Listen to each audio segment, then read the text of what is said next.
1102. Kebakaran sejumlah rumah di permukiman padat penduduk Jalan Pembangunan 5, Gambir, Jakarta Pusat. Kondisi bangunan semi permanen serta banyaknya barang yang mudah terbakar membuat api cepat membesar.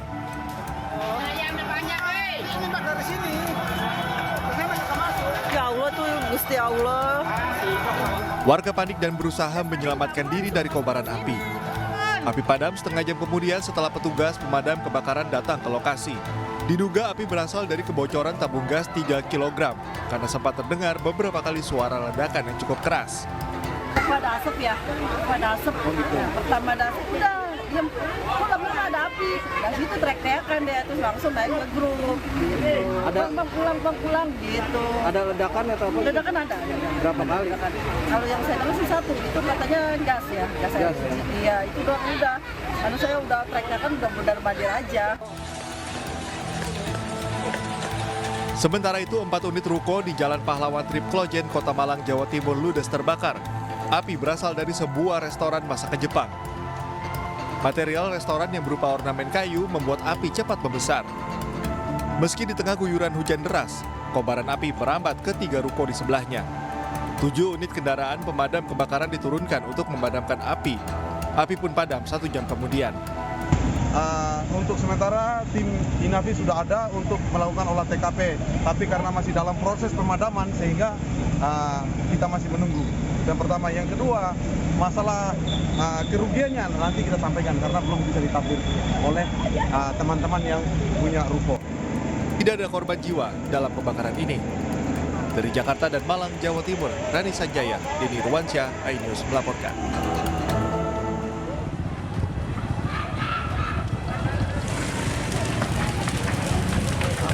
Kebakaran rumah melanda permukiman padat penduduk di Tunggul Hitam, Kota Utanga, Kota Padang, Sumatera Barat. Api membakar 9 rumah semi permanen hingga nyaris tidak bersisa. Api pertama kali muncul dari salah satu rumah dan menyambar ke bangunan sekitar. Diduga kebakaran terjadi disebabkan arus pendek listrik. Korban jiwa nihil, penyebab kebakaran masih dalam penyelidikan pihak kepolisian. Objek yang terbakar apa itu, Pak? Objek yang terbakar adalah 10 unit rumah semi permanen kontrakan 9 ya. 9 toko bangunan aja. 9 unit rumah kontrakan. Api berhasil dipadamkan setelah petugas tiba di lokasi dengan mengerahkan 7 unit mobil pemadam kebakaran. Akibat peristiwa ini kerugian ditaksir mencapai ratusan juta rupiah. Dari Padang, Sumatera Barat, Budi Sunandar, iNews melaporkan.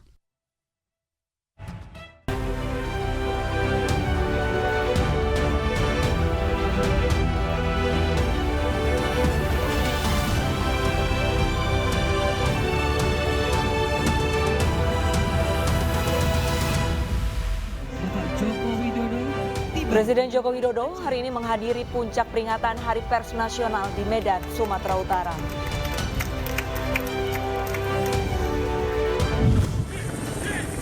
Pasukan gabungan TNI Polri evakuasi 15 pekerja bangunan yang disandra kelompok kriminal bersenjata di Kabupaten Duga, Papua.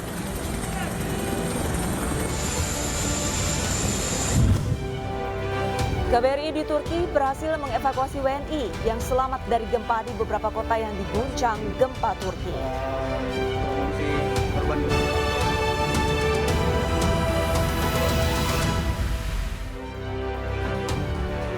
Selamat siang pemirsa, apa kabar Anda hari ini? Senang sekali, saya Wiki Adrian. Dan saya Arlista Hadi kembali hadir memperbarui informasi Anda dalam iNews siang hari ini ya pemirsa. Selain 3 informasi tadi, redaksi kami juga sudah menyiapkan beragam informasi menarik lainnya untuk Anda. Ya, selama 2 jam ke depan, hari ini kita awali informasi dari Jakarta, di mana razia parkir liar digelar di Dishub bersama TNI Polri di Dan Mogot, Jakarta Barat. Petugas sempat mendapatkan perlawanan dari sekelompok orang yang diduga juru parkir liar.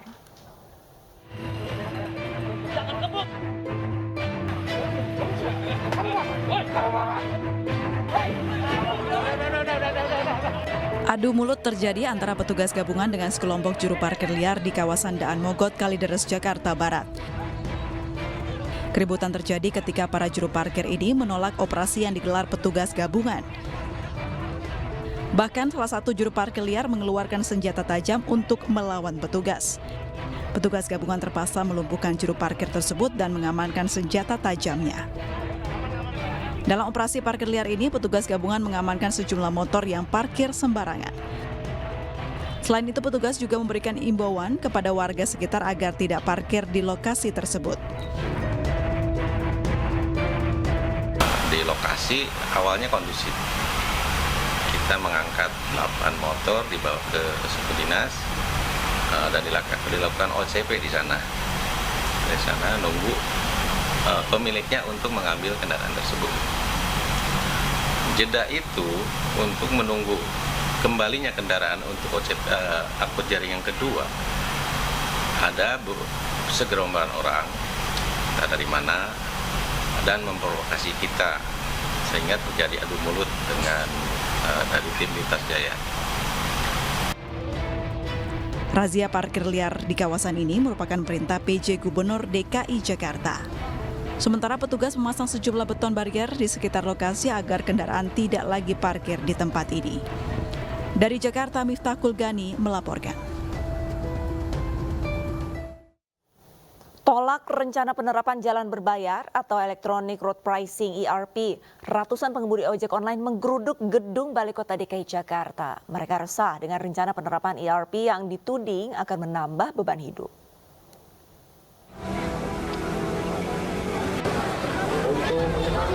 Ratusan pengemudi ojek online dari berbagai wilayah di Jabodetabek menggeruduk gedung Balai Kota DKI Jakarta di Jalan Medan Merdeka Selatan, Gambir, Jakarta Pusat, Rabu siang.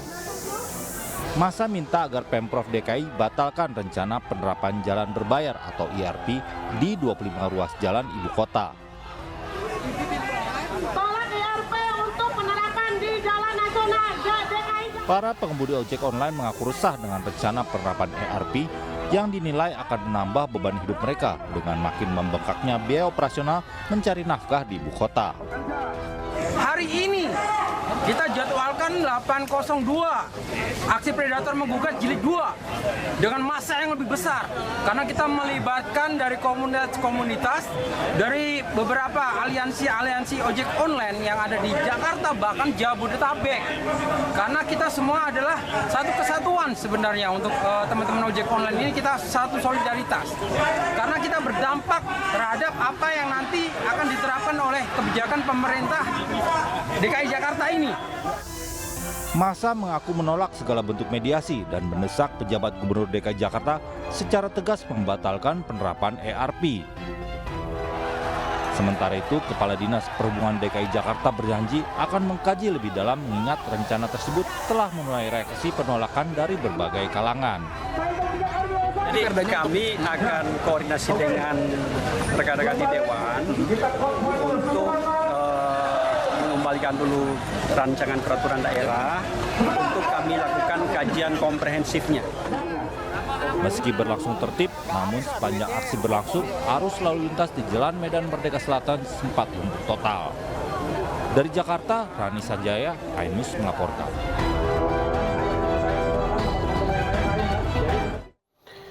Kericuhan terjadi dalam eksekusi paksa sebuah bangunan dealer sepeda motor oleh tim jurusita Pengadilan Negeri Jakarta Pusat.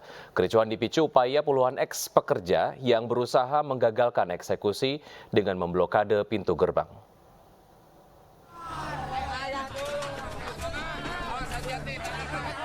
Tim jurusita Pengadilan Negeri Jakarta Pusat dihadang puluhan ex-pekerja dealer saat datang ke sebuah dealer sepeda motor di Jalan Bungur Raya, Kemayoran, Jakarta Pusat.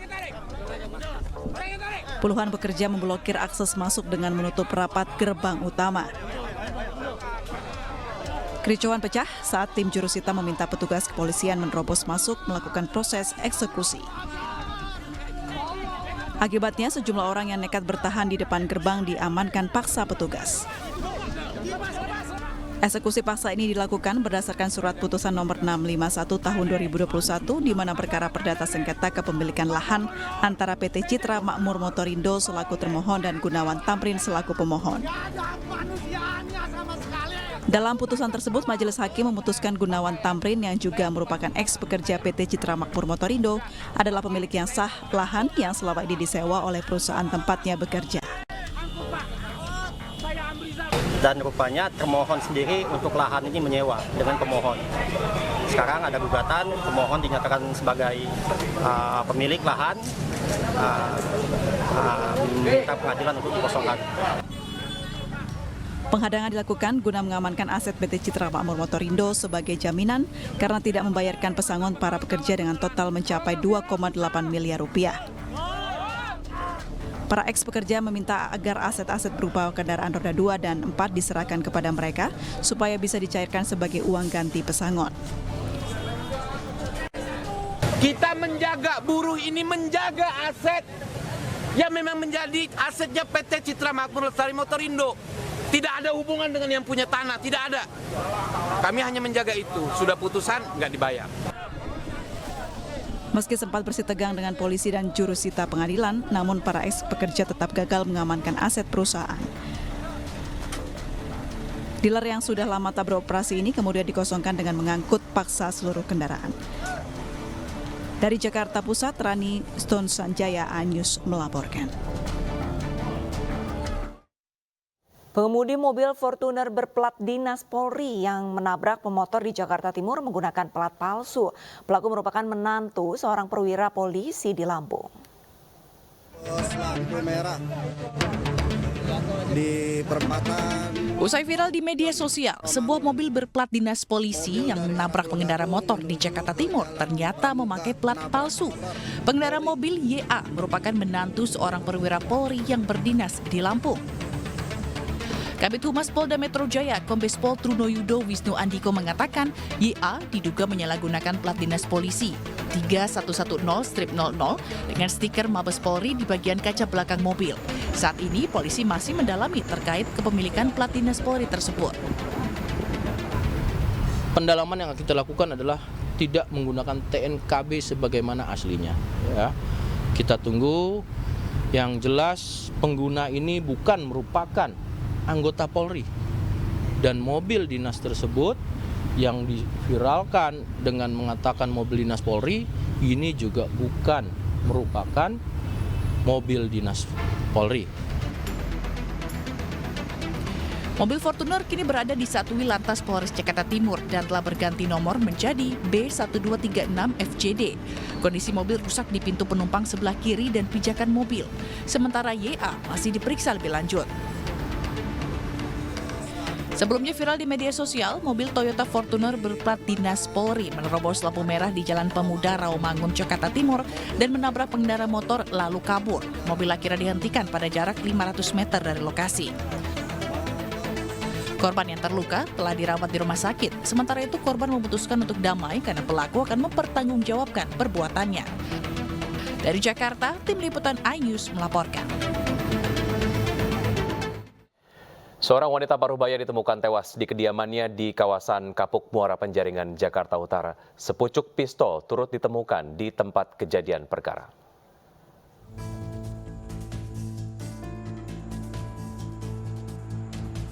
Laporan penemuan mayat wanita berinisial S berusia 51 tahun diterima polisi sekitar pukul 15.30 waktu Indonesia Barat Rabu sore.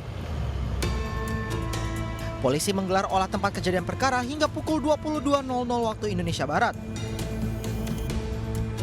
Polisi juga telah memeriksa 4 saksi yakni 3 asisten rumah tangga dan 1 orang dari pihak keluarga. Namun fakta dan penyebab kematian korban belum bisa dipastikan karena polisi masih menunggu hasil laporan Puslap 4 dan Rumah Sakit Polri. Polisi menyebut korban tewas di dalam kamar merupakan pemilik rumah. Selain ditemukan luka pada tubuh korban, juga ditemukan sepucuk pistol di tempat kejadian perkara. Di lokasi yang jelas kita temukan sepucuk pistol, itu sedang dilakukan penyelidikan oleh tim dari Puslap 4 untuk bisa mengidentifikasi terkait senjata tersebut.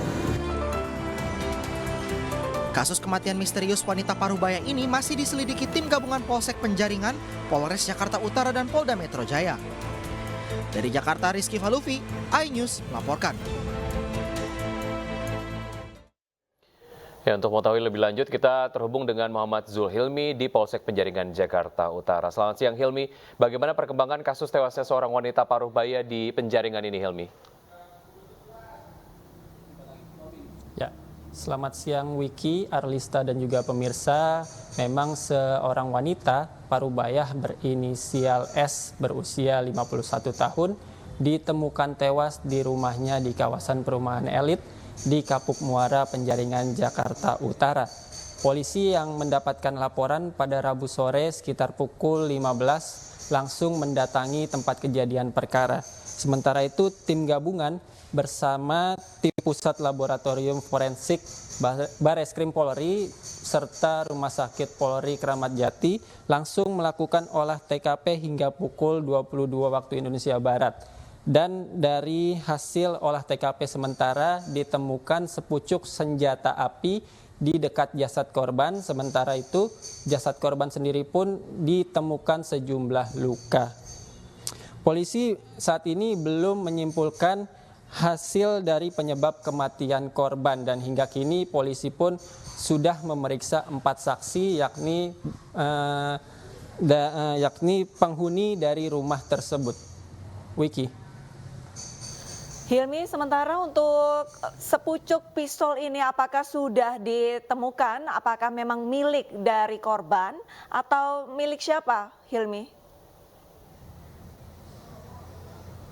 Ya, memang sepucuk senjata api yang ditemukan di sekitar jenazah korban saat ini masih diselidiki oleh tim gabungan dari Polsek Penjaringan, Polres Jakarta Utara, serta dari Polda Metro Jaya. Sementara itu, tim dari Laboratorium Forensik Bareskrim Polri masih menyelidiki siapa pemilik dari identitas senjata api tersebut. Arlista. Baik, terima kasih banyak atas laporannya, Hilmi, langsung dari Penjaringan, Jakarta Utara, dan selamat kembali bertugas, Hilmi. Ya, kita ke informasi berikutnya. Dendam kakak kandungnya sering dimarahi, seorang pemuda di Mesuji, Lampung menembak kakak iparnya. Nyawa korban berhasil diselamatkan meski ada 3 peluru yang bersarang di dalam tubuhnya. Yuda, 25 tahun, pelaku penembakan kakak ipar ditangkap aparat Polres Mesuji dalam pelariannya di Sungai Cepel, Ogan Komering Ilir, Sumatera Selatan. Dari tangan pelaku, polisi menyita 2 proyektil peluru, sementara senjata api yang digunakan pelaku masih dicari setelah dibuang pelaku usai penembakan. Kepada polisi, pelaku mengaku dendam pada kakak iparnya lantaran sering memarahi kakak kandung pelaku yang juga istri korban. Kalau modus operandinya adalah karena sakit hati, dendam. Istri korban itu adalah kakak dari tersangka, jadi ada cekcok. Setelah itu tersangka mengeluarkan senjata api dan melakukan penembakan terhadap korban. Akibat perbuatannya, pelaku kini mendekam di sel tahanan Polres Mesuji dan diancam hukuman 9 tahun penjara. Sebelumnya, Popot 25 tahun, seorang warga Wiralaga 1, Kabupaten Mesuji, Lampung ditembak oleh 2 adik iparnya. Korban menderita 3 luka tembak di pinggang serta pergelangan tangan kiri. Nyawa korban berhasil diselamatkan dan dirawat intensif di Rumah Sakit Mutiara Bunda, Tulang Bawang, Lampung. Pemirsa, gara-gara sakit hati dan tersinggung dituduh mencuri, kakak beradik di Ogan Komering Ilir, Sumatera Selatan membacok tetangga satu kampung. Korban meregang nyawa saat dalam perawatan medis di rumah sakit.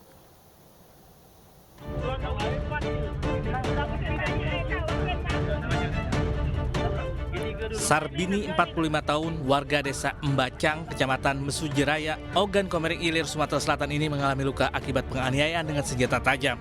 Oleh warga desa, korban dibawa ke rumah sakit untuk penanganan medis.